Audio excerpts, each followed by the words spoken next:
വാർത്തകളിലൊക്കെ തന്നെ one nation one election എന്ന് പറയുന്ന ഒരു കാര്യത്തെക്കുറിച്ച് ചർച്ച ചെയ്തിരുന്നു. നമ്മുടെ യൂണിയൻ ക്യാബിനറ്റ് ഈ വൺ നേഷൻ വൺ ഇലക്ഷൻ എന്ന് പറയുന്ന ബില്ല് അപ്രൂവ് ചെയ്തു, പച്ചക്കൊടി കാണിച്ചു. ഇനി നമ്മുടെ പാർലമെന്റിന്റെ വിന്റർ സെക്ഷനിൽ ആ ഒരു ബില്ല് അവതരിപ്പിക്കും എന്നതായിരുന്നു വാർത്തകളിലൊക്കെ തന്നെ പറഞ്ഞത്. അപ്പൊ എന്താണ് ഈ one nation one election? One nation one election എന്ന് പറഞ്ഞു കഴിഞ്ഞാൽ ഒരു രാജ്യം ഒറ്റ ഇലക്ഷൻ, ഒരു രാജ്യത്ത് ഒരേ സമയത്ത് എല്ലാ ഇലക്ഷനും കൂടി നടത്തുക എന്നതാണ് ഇതിന്റെ ഒരു മീനിങ് എന്ന് പറയുന്നത്. അപ്പൊ നമ്മുടെ രാജ്യത്ത് 3 തരത്തിലുള്ള ഇലക്ഷൻ ഉണ്ട്, 3 ലെവൽ ഓഫ് ഇലക്ഷൻസ് ഉണ്ട്. ഫസ്റ്റ് എന്താണ്? സെൻട്രൽ ഗവൺമെന്റിന്റെ ലോക്സഭാ ഇലക്ഷൻ. സെക്കൻഡ് എന്ന് പറയുന്നത് നമ്മുടെ സ്റ്റേറ്റ് അസംബ്ലികളിലേക്കുള്ള സ്റ്റേറ്റ് അസംബ്ലി ഇലക്ഷൻ. തേർഡ് എന്ന് പറയുന്നത് local body election, municipality, corporation, panchayat. അപ്പൊ അവിടേക്കൊക്കെയുള്ള ഇലക്ഷനാണ് ഈ ലോക്കൽ ബോഡി ഇലക്ഷൻ എന്ന് പറയുന്നത്. അപ്പൊ ഈ നമ്മുടെ രാജ്യത്ത് ഇപ്പൊ ഇൻട്രൊഡ്യൂസ് ചെയ്തേക്കുന്ന വൺ നേഷൻ വൺ ഇലക്ഷൻ റൂളിനകത്ത് ഏതൊക്കെയാണ് വരുന്നത്? 2 ഇലക്ഷനുകളാണ് വരുന്നത്. ഒന്നെന്ന് പറയുന്നത് ലോക്സഭാ ഇലക്ഷനും സ്റ്റേറ്റ് അസംബ്ലി ഇലക്ഷനും. അപ്പൊ ഈ 2 ഇലക്ഷനും ഒരേ ടൈം പീരീഡിൽ നടത്തുക എന്നതാണ് ഇതുകൊണ്ട് ഉദ്ദേശിക്കുന്നത്. ഒരേ ടൈം പീരീഡ് എന്ന് പറയുന്നത് ഒരേ ദിവസം ഒരേ സമയത്ത് എന്നൊന്നുമല്ല, ഒരു കാലയളവ് കാണും. ചിലപ്പോൾ ഒരു 2 മാസത്തെ കാലയളവായിരിക്കും, ചിലപ്പോൾ ഒരു 3 മാസത്തെ കാലയളവായിരിക്കും. ഈ 3 മാസത്തെ കാലയളവിനുള്ളിൽ എന്താണ്? ലോക്സഭാ ഇലക്ഷനും സ്റ്റേറ്റ് അസംബ്ലി ഇലക്ഷനും നടത്തി എല്ലാം കംപ്ലീറ്റ് ചെയ്തിട്ട് ഇവിടങ്ങളിലേക്കൊക്കെയുള്ള എന്താണ് ഗവൺമെന്റിനെ തീരുമാനിക്കുക എന്നതാണ് ഇപ്പൊ ഈ ഒരു റൂള് കൊണ്ട് അല്ലെങ്കിൽ ഈ ഒരു ബില്ല് കൊണ്ട് ഉദ്ദേശിക്കുന്നത്. അപ്പം ഇങ്ങനൊരു കാര്യം പറയുന്നത് പോലെ അത്ര സിമ്പിൾ അല്ല. പറഞ്ഞു വെക്കാൻ എളുപ്പമാണ്, പക്ഷെ ഇത് നടപ്പിലാക്കുക എന്ന് പറയുന്നത് അത്ര സിമ്പിൾ ആയിട്ടുള്ള കാര്യമൊന്നുമല്ല. ഇതിന് ഒരുപാട് ചലഞ്ചസ് ഉണ്ട്. അതോടൊപ്പം തന്നെ എന്താണ്, ഒരുപാട് ഡിസഡ്വാൻറ്റേജസ് ഉണ്ട്, ഒത്തിരി അഡ്വാൻറ്റേജസ് ഉണ്ട്. അപ്പൊ അതൊക്കെ എന്താണെന്നുള്ളത് നമുക്ക് നോക്കാം. ആദ്യം തന്നെ ചലഞ്ചസും ഡിസഡ്വാൻറ്റേജസും ഒരുമിച്ച് അങ്ങ് പറഞ്ഞേക്കാം. അപ്പൊ ഇങ്ങനെ ഒരു ബില്ല് പെട്ടെന്നൊന്നും അങ്ങ് പാസ്സാക്കി കിട്ടത്തൊന്നുമില്ല. നമ്മളിപ്പോ പാർലമെന്റിൽ അവതരിപ്പിച്ചു, എന്നിട്ട് പാർലമെന്റിൽ എന്താണ് വോട്ടിനിടുമ്പോ എന്താണ് പാർലമെന്റിലെ 2/3 ഭൂരിപക്ഷം എന്ത് ചെയ്യണം? ഇതിനോട് അപ്രൂവ് ചെയ്യണം. അത് മാത്രം മതിയോ? പോരാ. നമ്മുടെ സ്റ്റേറ്റുകളുണ്ടല്ലോ, ആ സ്റ്റേറ്റുകളിൽ 50%, അതായത് സ്റ്റേറ്റുകളിലെ പകുതിയെങ്കിലും എന്ത് ചെയ്തിരിക്കണം? ഈ ഒരു ബില്ല് റാറ്റിഫൈ ചെയ്തിരിക്കണം. അവരും എന്ത് ചെയ്യണം? അപ്രൂവ് ചെയ്തിരിക്കണം. അങ്ങനെ ഈ ഒരു ബില്ല് എന്ത് ചെയ്തു? പാസ്സാക്കി നിയമമാക്കി എന്ന് വിചാരിച്ചോ? നമ്മൾ നോക്കിക്കഴിഞ്ഞാൽ നമ്മുടെ രാജ്യത്ത് 3 തരത്തിലുള്ള ഇലക്ഷൻ ഉണ്ട്. ഈ 3 തരത്തിലുള്ള ഇലക്ഷനുകളും എങ്ങനെയൊക്കെ നടക്കണം, അവിടുത്തെ റൂൾസ് ആൻഡ് റെഗുലേഷൻസ് എന്തൊക്കെയാണ്. മാത്രമല്ല നമ്മുടെ കോൺസ്റ്റിറ്റ്യൂഷൻ അത് സ്ട്രിക്റ്റ് ആയിട്ട് പറഞ്ഞിട്ടുണ്ട്. എല്ലാ ഗവൺമെന്റും എന്താണ് 5 വർഷം എന്ന് പറയുന്ന ആ ഒരു കാലയളവ് പൂർത്തിയാക്കണം. എന്നാൽ ഈ 5 വർഷം എന്ന് പറയുന്ന കാലയളവ് സ്ട്രിക്റ്റ് ആയിട്ട് പൂർത്തിയാക്കുമോ? ഒരിക്കലുമില്ല. ചില സാഹചര്യങ്ങളിൽ എന്താണ്, നമ്മളിപ്പം ഈ അവിശ്വാസ പ്രമേയം ഒക്കെ അവതരിപ്പിച്ച് ഗവൺമെന്റിനെ താഴെ ഇടുന്ന സാഹചര്യങ്ങൾ ഉണ്ടാകാം. ചില സമയത്ത് നമ്മുടെ സിവിലിയൻസ് തമ്മിൽ എന്തെങ്കിലും പ്രശ്നങ്ങളോ എന്തെങ്കിലും എന്താണ് നമ്മുടെ ഗവൺമെന്റിന് പരിഹരിക്കാൻ പറ്റാത്ത പ്രശ്നങ്ങളൊക്കെ വരുന്ന സമയത്ത് പ്രസിഡന്റ് റൂൾ വരും. പ്രസിഡന്റ് റൂൾ വരുമ്പോഴും എന്താണ്, ആ ഒരു ഗവൺമെന്റ് അവിടെ സ്റ്റോപ്പ് ചെയ്യുവാണ്.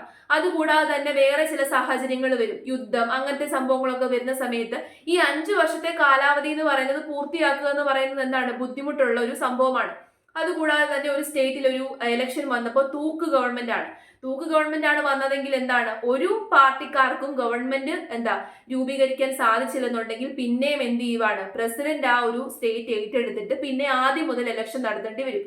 അപ്പൊ ഇങ്ങനെയൊക്കെയുള്ള സാഹചര്യത്തിൽ ലോക്സഭാ ഇലക്ഷൻ നടത്തുമ്പോൾ എന്തൊക്കെയാണ് വേണ്ടത്, സ്റ്റേറ്റ് അസംബ്ലി ഇലക്ഷൻ നടത്തുമ്പോൾ എന്തൊക്കെ റൂൾസ് ആൻഡ് റെഗുലേഷൻസ് ആണ്, അങ്ങനെയുള്ള കാര്യങ്ങളെ കുറിച്ചൊക്കെ തന്നെ നമ്മുടെ കോൺസ്റ്റിറ്റ്യൂഷനിൽ കൃത്യമായിട്ട് എഴുതിയിട്ടുണ്ട്.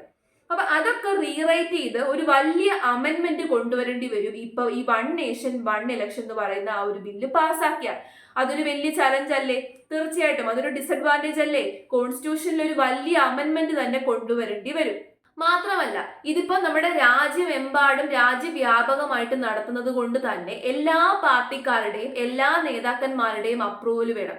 എല്ലാ ആൾക്കാരുടെയും ഒത്തൊരുമയോടുകൂടി നിന്നെങ്കിൽ മാത്രമേ ഇങ്ങനെ ഒരു സംഭവം നടപ്പിലാക്കാൻ വേണ്ടി സാധിക്കത്തുള്ളൂ. പിന്നെ അടുത്തതായിട്ടുള്ള ഒരു ഡിസഡ്വാൻറ്റേജ്, ഒരു ചലഞ്ച് എന്ന് പറയുന്നത് നമ്മുടെ ഒരു ഫെഡറൽ സ്റ്റേറ്റ് ഓഫ് ഗവൺമെന്റ് ആണ്. ഒരു ഫെഡറലിസമാണ് നമ്മുടെ ഇന്ത്യൻ സ്റ്റേറ്റിൽ ഉണ്ടായിരിക്കുന്നത്. അപ്പൊ ഈ ഫെഡറലിസത്തിന് അതൊരു ഹാർംഫുൾ ആയിട്ട് ബാധിക്കും. നമ്മൾ നോക്കിക്കഴിഞ്ഞാൽ സ്റ്റേറ്റ് ഗവൺമെന്റിന്റെ കുറെ കാര്യങ്ങളിൽ ഓട്ടോണമി ഉണ്ട്. അപ്പൊ ഈ സ്റ്റേറ്റ് ഗവൺമെന്റിന്റെ ഓട്ടോണമി കുറയ്ക്കാൻ വേണ്ടിയിട്ട് സാധിക്കും.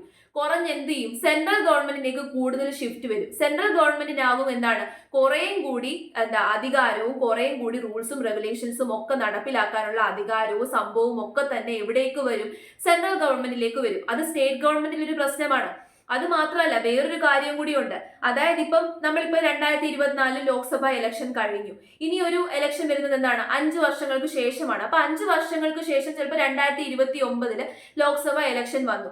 ആ ലോക്സഭ ഇലക്ഷൻ സമയത്ത് എല്ലാ സ്റ്റേറ്റ് അസംബ്ലിയിലെ ഇലക്ഷനും നടപ്പിലാക്കുക എന്ന് വിചാരിച്ചാൽ തന്നെ ചിലപ്പോൾ എന്താണ്, നമ്മുടെ സ്റ്റേറ്റ് അസംബ്ലി ഇലക്ഷൻ എന്നൊക്കെ പറഞ്ഞു കഴിഞ്ഞാൽ ഡിഫറെന്റ് ടൈം പീരീഡിലാണ്. ഇപ്പൊ കേരളത്തിലെ സ്റ്റേറ്റ് അസംബ്ലി ഇലക്ഷൻ കഴിഞ്ഞ് 2 വർഷം കഴിഞ്ഞിട്ടായിരിക്കും തമിഴ്നാട്ടിലെ നടക്കുന്നത്. അപ്പം അടുത്ത ലോക്സഭാ ഇലക്ഷൻ ആ ഒരു സമയം എത്തുമ്പോഴേക്കും ചിലപ്പോൾ 3 വർഷം മാത്രമായിരിക്കും ചില സ്റ്റേറ്റുകളിലെ അസംബ്ലി എന്ത് ചെയ്തേക്കുന്നത്. ആ ഒരു ഗവൺമെന്റ് 3 വർഷം മാത്രമേ ഭരിച്ചിട്ടുണ്ടാകത്തുള്ളൂ, 1 വർഷം മാത്രം ഭരിച്ചിട്ടുള്ളതുകൊണ്ടായിരിക്കും. അപ്പൊ ഇതൊക്കെ തന്നെ എന്താണ്, കാലയളവ് വെട്ടിക്കുറയ്ക്കുകയും കാലയളവ് ചിലപ്പോൾ കൂട്ടിക്കൊടുക്കുകയും ഒക്കെ ചെയ്യേണ്ടി വരും. അപ്പൊ ഇതൊരു വലിയ പ്രശ്നമാണ്. അതുകൊണ്ട് തന്നെ സ്റ്റേറ്റുകളൊക്കെ തന്നെ അപ്രൂവ് ചെയ്തെങ്കിൽ മാത്രമേ കഴിയത്തുള്ളൂ. അത് മാത്രമാണോ, രാജ്യവ്യാപകമായിട്ട് ഇങ്ങനെ ഇലക്ഷൻ നടപ്പിലാക്കേണ്ടപ്പോൾ ഒരു ലാർജ് എമൗണ്ട് ആയിട്ട് എന്തൊക്കെ വേണം? ഇപ്പൊ നമ്മുടെ നമുക്കിപ്പോ വോട്ടിംഗ് മെഷീനുകൾ വേണം. മാത്രമല്ല സെക്യൂരിറ്റി പ്രൊവൈഡ് ചെയ്യണം, രാജ്യം മുഴുവനായിട്ട് സെക്യൂരിറ്റി പ്രൊവൈഡ് ചെയ്യണം.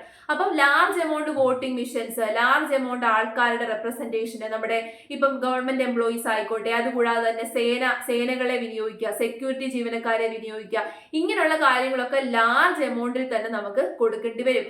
മാത്രമല്ല ഇത്രയും വലിയൊരു ഇലക്ഷൻ രാജ്യം മുഴുവൻ നടക്കുന്ന സമയത്ത് അവിടെ സെക്യൂരിറ്റി എന്ന് പറയുന്നത് ഒരു രീതിയിൽ നമുക്ക് ഇത് ചെയ്യാൻ വേണ്ടി പറ്റത്തില്ല. എന്തെങ്കിലും ഒരു ചെറിയ പഴുതുണ്ടെന്നുണ്ടെങ്കിൽ എന്താണ്, ആ ഒരു സാഹചര്യത്തിലേക്ക് എന്തെങ്കിലും ഒരു സംഭവം ഇടിച്ചു കയറുക, ടെററിസം പോലുള്ള സംഭവങ്ങൾ ഇടിച്ചു കയറാനൊക്കെയുള്ള സാഹചര്യം ഇവിടെ ഉണ്ട്.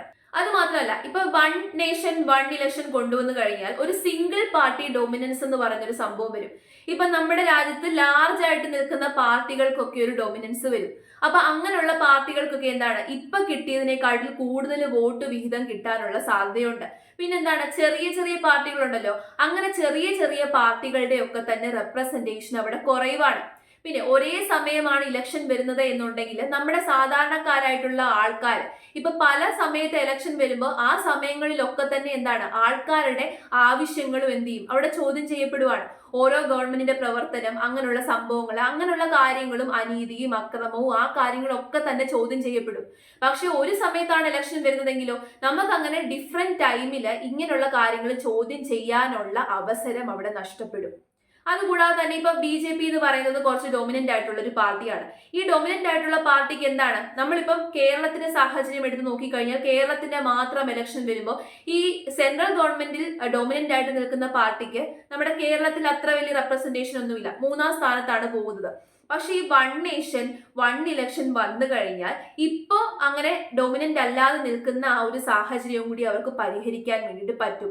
കുറച്ചും കൂടി വോട്ട് വിഹിതം വരും, കുറച്ചും കൂടി റെപ്രസെന്റേഷൻ വരും, കുറച്ചും കൂടി ആൾക്കാർ എന്ത് ചെയ്യും, ഈ പാർട്ടിയെ ശ്രദ്ധിക്കും. അങ്ങനെയുള്ള സാഹചര്യവും ഉണ്ട്. അപ്പൊ എന്ത് ചെയ്യും, സാധാരണക്കാരായിട്ടുള്ള നേതാക്കന്മാരും സാധാരണക്കാരായിട്ടുള്ള ചെറിയ ചെറിയ പാർട്ടികളും ഒക്കെ തന്നെ ഇതിനകത്ത് ഒതുങ്ങിപ്പോകും. മാത്രമല്ല ഇപ്പം സ്റ്റേറ്റ് ഗവൺമെന്റിലെയും ലോക്സഭയിലെയും ഇലക്ഷൻ ഒരുമിച്ച് വന്നു കഴിഞ്ഞാൽ നാഷണൽ ആയിട്ടുള്ള ടോപ്പിക്കുകൾ മാത്രമായിരിക്കും കൂടുതൽ ചർച്ച ചെയ്യപ്പെടുക. ലോക്കൽ ആയിട്ടുള്ള സാഹചര്യങ്ങളും ലോക്കൽ ആയിട്ടുള്ള കാര്യങ്ങളും ഒന്നും തന്നെ അവിടെ ചർച്ച ചെയ്യുകയുമില്ല, അങ്ങനെയുള്ള കാര്യങ്ങൾ അഡ്രസ്സ് ചെയ്യുകയുമില്ല. ഇനി ഇതൊക്കെ ചലഞ്ചസും ഡിസഡ്വാൻറ്റേജസും ആണ് എങ്കിലും ഒരുപാട് എന്താണ് അഡ്വാൻറ്റേജും ഇങ്ങനെ ഒരു സംഭവം ഇങ്ങനെ ഒരു ബില്ല് പാസ്സാക്കുന്നതിലൂടെ ഉണ്ട്. അപ്പൊ എന്തൊക്കെയാണ് അഡ്വാൻറ്റേജ് എന്ന് നോക്കിക്കഴിഞ്ഞാൽ ഫസ്റ്റ് അഡ്വാൻറ്റേജ് എന്ന് പറയുന്നത് ടൈമും റിസോഴ്സുമാണ്. അപ്പൊ റിസോഴ്സ് എന്ന് പറഞ്ഞു കഴിഞ്ഞാൽ പല സമയത്ത് ഇലക്ഷൻ നടപ്പിലാക്കുമ്പോൾ ഒരുപാട് പൈസ ചെലവാണ്. അപ്പൊ ആ ചെലവ് വരുന്ന പൈസ നമുക്ക് ഒന്നിച്ച് ചെലവാക്കിയാൽ മതി. ഇങ്ങനെ ഒരേ സമയത്ത് ഇലക്ഷൻ നടക്കുന്നതിലൂടെ മാത്രമല്ല കോസ്റ്റ് കുറയ്ക്കാനും പറ്റും. പിന്നെ ടൈം എന്ന് പറയുന്നത് പല സമയത്ത് ഇലക്ഷൻ നടക്കുമ്പോൾ ഇപ്പൊ നമ്മുടെ സ്റ്റേറ്റ് അസംബ്ലി ഇലക്ഷൻ ആയിക്കോട്ടെ, ലോക്സഭ ഇലക്ഷൻ ആയിക്കോട്ടെ, അത് നടപ്പിലാക്കുന്ന ആരാണ്, നമ്മുടെ ഇലക്ഷൻ കമ്മീഷൻ ഓഫ് ഇന്ത്യ ആണ്. അപ്പൊ ഒരേ സമയത്താണ് ഇലക്ഷൻ എന്നുണ്ടെങ്കിൽ ഒറ്റ ടൈമിൽ മാത്രം കോൺസെൻട്രേറ്റ് ചെയ്താൽ മതി.